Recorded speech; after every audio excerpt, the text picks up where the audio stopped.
Assalamu alaikum wa rahmatullahi wa barakatuh. Across the world today, millions wake up with a silent weight pressing on their shoulders, not from war, not from sickness, but from debt. A force powerful enough to break homes, disrupt marriages, strip dignity, and turn hope into routine panic. In the United States alone, household debt has crossed $17 trillion, the highest in recorded history. In Europe, entire countries report household debt exceeding 100% of annual income. In Malaysia, nearly 1 in 5 young professionals carry personal unsecured debts above Rm 50,000. Yet behind every statistic is a story of someone who feels trapped, someone searching for a way out. And today, we explore the Islamic path to financial freedom, a path revealed 1,400 years ago, yet more relevant than ever. Debt rarely begins with disaster.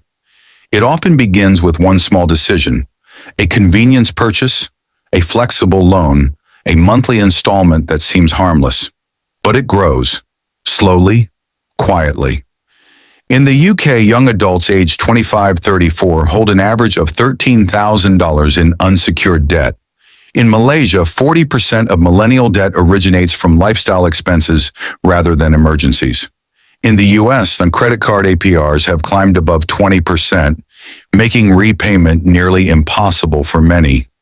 Islam warns us early. The Prophet, peace and blessings of Allah be upon him, said, "The soul of the believer is held back by his debt until it is paid." A reminder that debt is more than a number. It is a spiritual, emotional, and psychological burden. Some reach a breaking point, a point where bills mount, calls intensify, and sleep becomes difficult. They search for answers, and many eventually return to the guidance they once overlooked. The Quran states, "O you who believe, fear Allah and give up what remains of Riba." Quran 2, verse 278. Modern economies normalize debt. Islam dignifies the individual by warning against unnecessary borrowing, unjust contracts, and interest-based traps.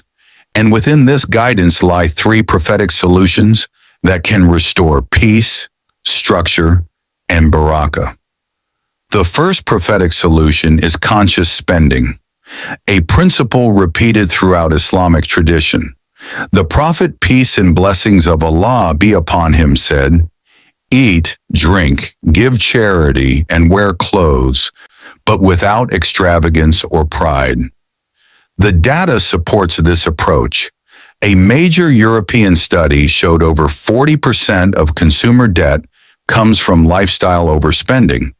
In Malaysia, dining, entertainment, and subscriptions account for a large share of youth debt.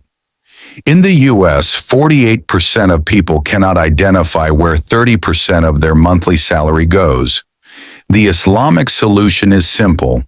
Track what you earn, track what you spend, and eliminate what does not serve your dunya and your akhirah.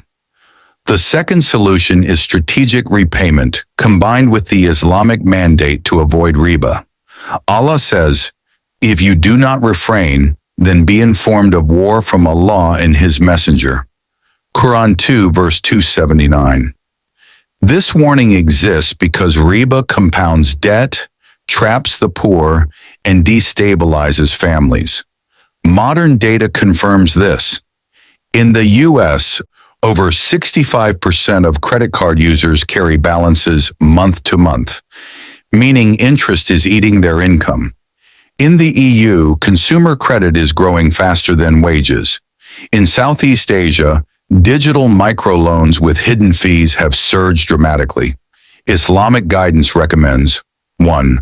Listing all debts. 2. Paying off the smallest or highest interest first, snowball or avalanche method. 3. Replacing riba-based loans with halal alternatives. 4. Negotiating repayment plans before default. 5. Never entering a new interest-bearing agreement. The third prophetic solution may surprise many: generosity. The Prophet, peace and blessings of Allah be upon him, said, "Charity does not decrease wealth." Modern research now supports this spiritual truth. Studies by Harvard and the University of Zurich show generosity reduces stress and increases financial self-control. Muslims who pay Zakat and give regular Sadaqah often report greater stability, even during hardship.